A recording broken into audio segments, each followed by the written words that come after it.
Is this an unfair battle? The made-by-nothing CMF Phone 1 with just a single 50-megapixel camera versus the popular Redmi Note 13 Pro with its 200 megapixels. Which of these two smartphones provides the better camera experience? Let's inspect. So, what? You think it's not fair to compare these two guys? Well, life is not fair, and if I may justify my decision, well, CMF Phone 1, a brilliant budget-friendly device, launched at around $200, and the Redmi Note 13 Pro, which was launched at $350, but now, at the time making the video, it's close to $240, probably permanent price cut, meaning that both have very close pricing. And when it comes to the overall hardware, Redmi Note 13 Pro has optical image stabilization for the main camera, has an ultra-wide shooter, but CMF promised you slightly better overall experience when it comes to software. So the big question is which of these two phones can deliver the better photos and the better videos.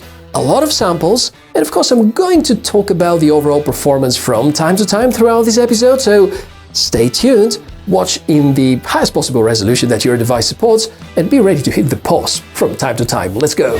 The main camera's showdown, daytime but very challenging scene about dynamic range as a starter. CMF apply more processing and raise the shadows in the dark areas a lot more aggressively as compared to Redmi. Surprisingly, if we zoom in a little, the CMF made photo still stays strong, stronger than the Redmi. It is not over-sharpened, it retains color accuracy, some texture is distinguishable in the blown areas where the Redmi suffers the most. This is quite remarkable, and both visually and technically, CMF Phone 1 does better in this example.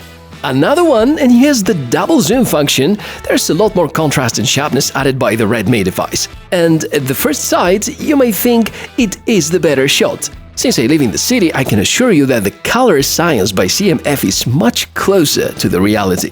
For a fact, the double zoom feature looks too soft on the CMF side. Obviously, with a bit more sharpening and contrast in post, we can achieve similar to the Redmi look. More details are notable on the left, though. Going back to the default mode confirms the CMF camera consistency, somewhat better dynamic range, more accurate white balance, and more natural feeling pictures. The photo on the right simply has more life in it. Well done! If we base our analysis on the hardware, Redmi Note 13 Pro is equipped with a larger image sensor, an f/1.7 aperture with pixel size of close to 0.56 micrometers, a rather modest value because of the high pixel density. CMF rely on a popular Sony-made image sensor with pixel size of 0.8 micrometers behind f/1.8 aperture. Theoretically, the larger the pixel, the better the light throughput, and when theory meets reality, things may get a bit mixed up. Artificial light seems to be well handled by both of the phones in this example. If we go for a much darker environment, then software development, optimizations and AI have significantly greater impact. Knowing that Xiaomi have been working on their smartphone app development for close to a decade now, and this is CMF's first attempt, of course leveraging from their nothing brother-to-ear experience, not bad. A good moment to remind you that the Redmi device is equipped with optical image stabilization. It is a module that keeps the image steadier and compensates for some shakes which can make the photos look blurry. This is why with nighttime photography on the CMF device, you should try to be more static. Although I also never managed to get perfectly still with any of these images, and they still look great. Maybe we can agree that when it comes to details, dynamic range, contrast and exposure, the CMF Phone 1 makes slightly better job. Just a very tiny bit though, with variable success in certain categories. The more samples I compare, the more I feel that there's something not right with the Redmi white balance, and it appears unrealistically warm. It is also true that when it comes to video, we have quite many elements involved and they can show us how good or bad a smartphone's camera actually could be. Stabilization, colors, noise reduction, everything. And here, I tend to favor the Redmi captured video a bit more, sharper, better stabilization, and the CMF Phone 1 brings in more noise. You can, however, probably notice these weird jelly shakes caused by the optical image stabilization is the effect that budget-friendly OIS can bring in. I was quite surprised by the low light performance though, and I'm gonna tell you why, because CMF have to sacrifice a lot of quality by raising the shutter speed in order to deliver okay stabilization, which in the end doesn't feel like affecting the overall video quality at night that much. I was expecting to see much better result on the left, but looks like that footage is comparable. So let me put it like that. The Redmi phone might theoretically have the superior hardware, but CMF seem to have done a great job optimizing their shooter.